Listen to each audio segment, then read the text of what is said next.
ಕೃಷ್ಣ ಅಂದರೆ ತುಂಬ ಪ್ರೀತಿ. ನಾನು ಗರ್ಭವಾಗಿರುವಾಗ 9 months ನಾನು ಫುಲ್ಲಾಗಿ ರೆಕಾರ್ಡಿಂಗ್ಸ್ ಹಾಡ್ತಾನೆ ಇದ್ದೀನಿ.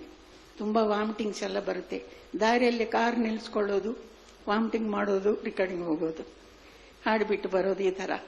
ಕೊನೆಯಲ್ಲಿ ಅವನು ಹುಟ್ಟೋಕೆ ಮುಂಚೆ ಮುಂದಿನ ದಿವಸ ರಘುಪತಿ ರಾಘವ ಕೇಳಿದೆ. ರಾಜ ರಾಮನ ನಗುಮುಗ ನೋಡಲು ಕಾದಿಹಿರ, ನಗುಮುಗ ನೋಡಲು ಕಾದಿಹಿರ, ಈ ಸಾಂಗ್ ಹಾಡಿದೆ. ದಶಾವತಾರ. ನೆಕ್ಸ್ಟ್ ಡೇ ನನಗೆ ಪೇಯ್ನ್ಸ್ ಸ್ಟಾರ್ಟ್ ಆಯಿತು. ಒಂದೇ ಕಂಪ್ಲೀಟ್ ಆಗಿ ಪೇಯ್ನ್ಸ್. ನೆಕ್ಸ್ಟ್ ಡೇ ಅವನು ಹುಟ್ಟಿದ. ನಾನು ಗರ್ಭವಾಗಿರುವಾಗ ಕೃಷ್ಣ ನೀನೇ ಹುಟ್ಟಬೇಕು, ನೀನೇ ಹುಟ್ಟಬೇಕು, ನೀನೇ ಹುಟ್ಟಬೇಕಂತ ನೆನೆಸ್ತಾ ಇರೋದು. ಆ ಗಂಡು ಹುಡುಗ ಹುಟ್ಟಿದ.